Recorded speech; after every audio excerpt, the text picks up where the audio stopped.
1 year ago today, a gunman opened fire at Marjorie Stoneman Douglas High School in Parkland, Florida, killing 17 students and teachers. One of those killed was 14-year-old Alyssa Al-Hadef. This week, her mother, Lori, wrote a letter to her daughter.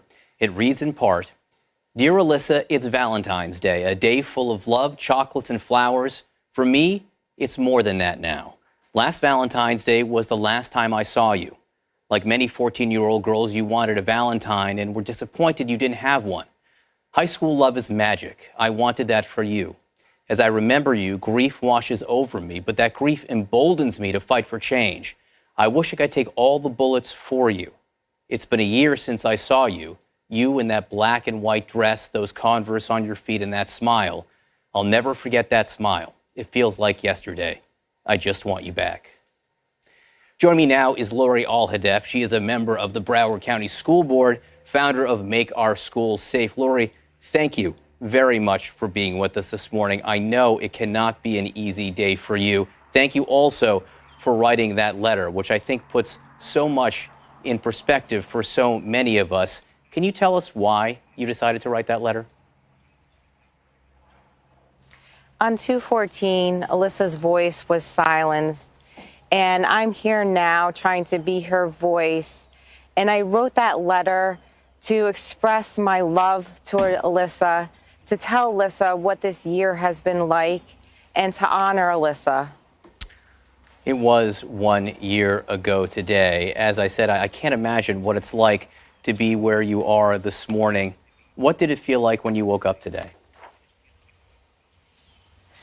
You know, it felt like any other day, but this day is 1 year ago when Alyssa was brutally shot down and taken from our hearts. And it is very painful, but I continue to be Alyssa's voice and fight for Alyssa and fight for change. In so many ways, she has emboldened you, and in so many other ways, you've learned so many things this last year, including about her. Tell us about that, because one of the lines of the letter that jumped was that you learned over the last year that she once jumped off a bridge by the beach. Yes. So Alyssa and her friends went to the Deerfield Beach and they jumped off a bridge.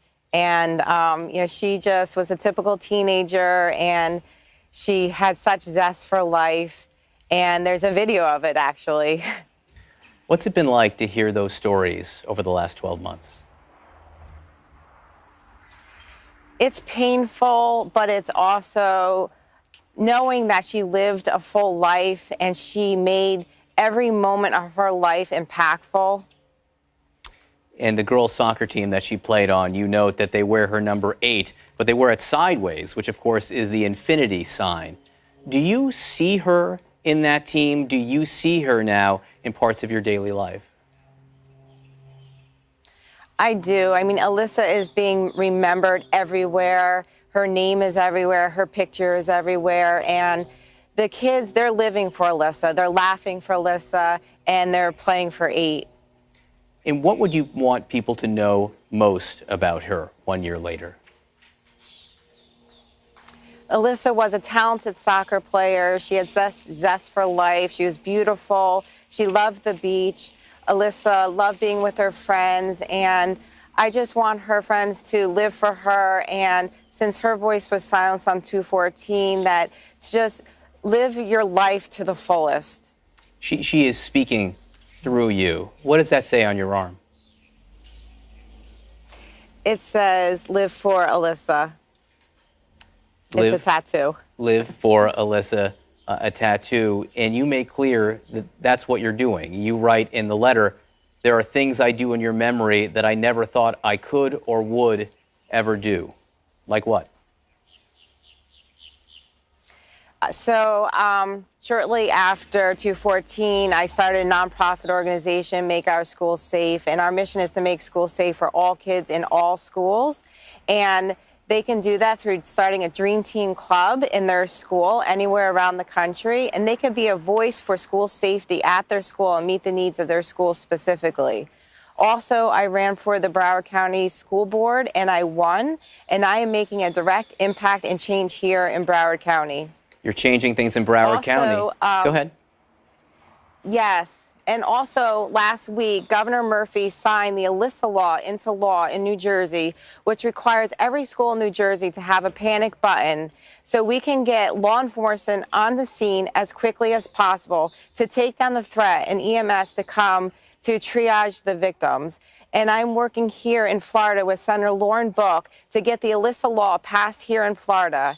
And this is a school safety measure that we can pass anywhere around the country, the Alyssa law, and I would love to see that being passed in every state. You're making changes not just in Broward County, but all around the country, truly, including here in the tri-state area in New Jersey. Last week, I was reading that. As part of your work, you don't address gun safety and gun control, and that was a choice. Why did you make that choice? You know, because, John, it becomes too polarizing. People go to the right, people go to the left, and then they forget about making schools safe.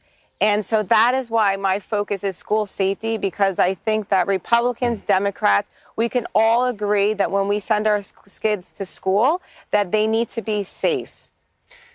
1 year ago, after your daughter was murdered, you made a very emotional plea to President Trump. You said on our air, President Trump, please do something. What has he done, do you feel, in the last year, and is it enough? So I met with President Trump a few weeks ago, and he came out with his school safety assessment report, and that has different recommendations for schools to implement around the country. And it's a start, but I think that we also need money to back up these recommendations to be able to implement them into our schools. So I want to go back to the letter. The last two lines of it are, I just want you back and love forever. And I think as a parent, really as anybody, those are very hard for me to read. But I want to focus on the last two words there, love forever. What does that mean to you? I will love you, Alyssa, forever. You're forever in my heart, and I just want you back.